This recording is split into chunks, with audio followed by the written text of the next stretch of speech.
mungkin fans yang terlalu fanatik atau seperti itu? Ya, Bang. Nggak yang dihadapin gimana sih. Paling kalau misalnya mereka komen atau apa, ya didengerin aja. Karena kadang mungkin saran dari mereka ada benernya juga. Tapi pernah nggak dapat perlakuan yang berlebih gitu dari fans? Fans bikin tato muka aku. Oh pernah, Pril? Pernah ada fans bikin tato muka aku. Mungkin itu yang bikin aku kaget ya, kayak itu kan permanen soalnya ya. Cuma sampai sekarang malah berhubungan baik sama aku.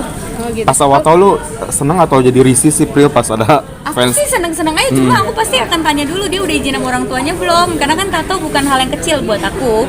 Jadi aku tanya orang tuanya tahu gak, boleh gak pasang tato. Terus dia bilang boleh, orang tuanya udah ngizinin. Oh ya udah. Laki-laki perempuan? Perempuan.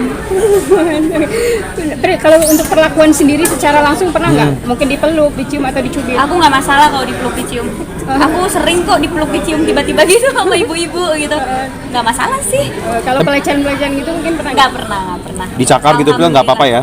Kalau dicakar, kecakar, tapi dia nggak niat mencakar aku. Kayak waktu itu kita meet and greet, terus kan heboh, kecakar atau kecubit gitu ya pernah lah ya. Tapi nggak jadi big deal sih buat aku, karena aku nggak jadi yang marah atau apa gitu, namanya lagi rame. Pril, ada nggak sih hadiah yang paling berkesan dari fans buat lo selama berkarir?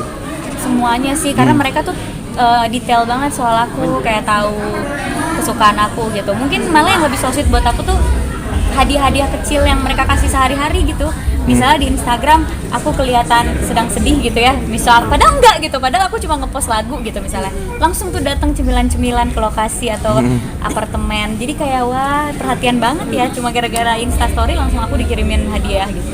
Kalau melihat kalau Rafathar tuh lebih terkenal daripada orang tuanya. Cipung lebih viral daripada orang tuanya. Lebih viral mungkin iya, kalau lebih terkenal ya kan yang ngelahirin orang tuanya ya. Yang ngelahirin Nagita nih, gimana bisa anaknya lebih ini. Tapi banyak sekarang lebih ngefansnya banyakan Cipung daripada Raffi Nagita. Menurut aku wajar lah kalau ngefans sama Cipung ya, karena tuh bayi pinter banget gitu, udah kenal huruf gitu sampai sekarang. Ya hiburan aku aja Cipung gitu, jadi ya wajar aja. Tapi yang bilang Cipung jadi sering lebih kerja nih, padahal tuh lagi tidur tuh dibangunin kerja. Enggak, itu kan emang bayinya nangis apa enggak? Kalau enggak kan berarti dia suka. Kayak Rafathar nggak suka di depan kamera terus nggak dipaksa. Cipung kan dia suka, emang dia demen gitu kan. Jadi menurut aku nggak ada masalah sih. Aku juga mungkin kalau punya anak gitu. Apa yang buat kamu tercipung-cipung nih? Lucu banget, pinter, gemes ya pokoknya.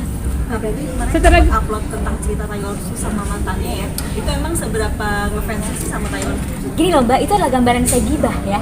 Saya lagi gibah, tapi gibahinnya artis Hollywood. Soalnya kalau artis Indo nggak seru. Udah tahu nih kalau artis Indo gitu kan. Jadi gibahinnya ya aku berlaku seperti fans aja ya. Kayak fans pada umumnya mungkin kalau ngegibahin aku gitu kayak gitu kali ya. Ya aku ngegibahin Taylor Swift kayak gitu. Karena kan Taylor Swift juga lumayan terbuka tuh sama masalah cintanya. Jadi ya seru aja kita ngomongin aja. Nggak semua orang juga dengerin, aku mah cerita-cerita aja. Emang ngefans banget sama Taylor? Ngefans banget dari SMP. Pengen ini nggak apa nonton di Singapura? Udah nonton udah beli tiketnya, nonton nanti. Hari ini apa tuh nonton? Maret tanggal 3 ya, dapetnya tanggal 3. Pril, melihat mungkin ada satu artis yang mendapat pelecehan seksual dari fansnya, kamu sendiri pendapatnya seperti apa? Siapa? Abizar Oh, yang iya? dicolek pantatnya sama fans. Kadita juga pernah. Kadita juga pernah kan di lato-lato ya maaf. Lato-lato. Parah sih. Aduh, aku tuh sebenarnya terjadi sexual harassment tuh karena kurangnya edukasi juga ya. Banyak orang yang catcalling atau mungkin meluk atau megang, menurut orang kayak biasa aja kan, cuma meluk, namanya juga artis, mau harusnya ngomong aja dong kita peluk. Banyak orang yang kayak gitu, tapi kan ada orang yang nggak suka gitu. Makanya kalau apa-apa tuh harusnya izin aja dulu gitu, boleh peluk gak, boleh pegang gak. Itu aku respect banget yang kayak gitu. Sering banget kok misalnya ada ibu-ibu, boleh cium gak gitu ya, boleh lah. Atau cowok mau foto sama aku, boleh rangkul gak kak. Nah karena aku konsen kan, aku sadar aku mau mengizinkan orang itu untuk megang aku, itu nggak jadi sexual harassment. Tapi kalau misalnya orang yang nggak sadar terus dipegang dan bermasalah dan menimbulkan sebuah trauma yang besar gitu ya, itu udah masuk sexual harassment. Dan menurut aku harus tindak tegas sih, karena supaya orang nggak menggampangkan itu. Orang tuh ngegampangin banget, soalnya kita lewat di pinggir jalan di cewek gitu, mungkin menurut cowok biasa aja, namanya juga cantik, masa nggak mau digodain? Ya nggak mau, kalau nggak mau kan itu jatuhnya jadi sexual harassment. Menurut aku sih harus ditindak tegas sih. Aku di Cinema Pictures pun di lokasi syuting, pas kita lagi selamatan opening first day syuting, aku selalu ngomong gitu, hindari sexual harassment. Kru tuh harus tahu batasan bercanda, pemain juga harus tahu batasan bercanda, sampai mana kita boleh bercanda. Nggak boleh tuh ada yang catcalling, nggak boleh sampai kru cowok atau kru ngegodain kru cewek atau kru cewek ngegodain kru cowok, nggak boleh itu terjadi gitu. Karena kalau sampai itu terjadi di production house aku akan langsung mengeluarkan orangnya dari produksi. Jadi aku menindak tegas sexual harassment.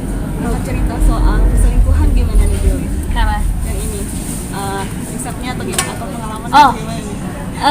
Cinta dua masa kan ada selingkuh-selingkuhnya ya. Menurut aku di sekitar aku tuh orang pernah diselingkuhin, jadi aku bisa nanya ke mereka, lu gimana dulu waktu selingkuhin? Saya sih alhamdulillah enggak ya, mantan saya baik tuh. Jadi alhamdulillah saya nggak pernah diselingkuhin sih. Jadi paling nanya teman, iya dulu nih gini, dan cerita perselingkuhan teman-teman aku tuh epic gitu loh, yang kayak hah bisa ya lo gitu. Atau nggak usah nanya sama mereka lah, lihat aja akun gosip, isunya lagi perselingkuhan semua dari tahun lalu gitu kan.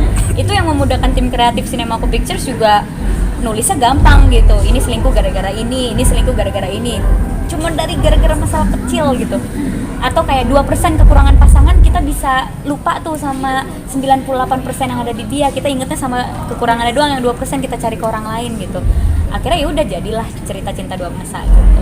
Kak, ada nggak sih lagu yang disukai dan kamu suka lagu itu? Ya Allah semuanya banget lagi. Yang paling banget? Dear John. Kenapa suka? Karena kata-katanya bagus banget, menurut aku liriknya bagus banget. Kata-katanya tuh kayak potongan liriknya tuh semuanya bisa dijadiin quotes.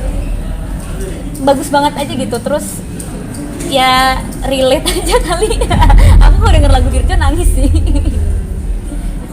Oke. Tentang mantan juga kan ya soalnya. Iya, itu cerita tentang cinta masa muda waktu Taylor umur 19 tahun kan, masih bodoh-bodohnya sama cinta, ya kita semua pasti relate. Satu lagi pertanyaan soal obesitas. Beberapa akhir-akhir ini kan ada beberapa pria yang mengalami obesitas melebihi dari, ada yang 300, ada yang 200 kilo, bahkan ada yang sampai meninggal. Kamu melihatnya seperti apa? Wah, ya itu dia, makanya diperlukan pengetahuan bahwa kita harus menjaga makan ya. Menjaga makan tuh bukan berarti diet, tapi makan yang tubuh kita butuh. Aku sekarang juga lagi catering diet sih, kayak aku makan yang dibutuhin sama tubuh aku aja. Kalau kayak tiba-tiba ngiler mau makan cimol, donat gitu, kayak badan aku nggak butuh, yang butuh mulutnya ya, jadi nggak aku makan gitu. Oke, thank you ya. Oke, terima kasih.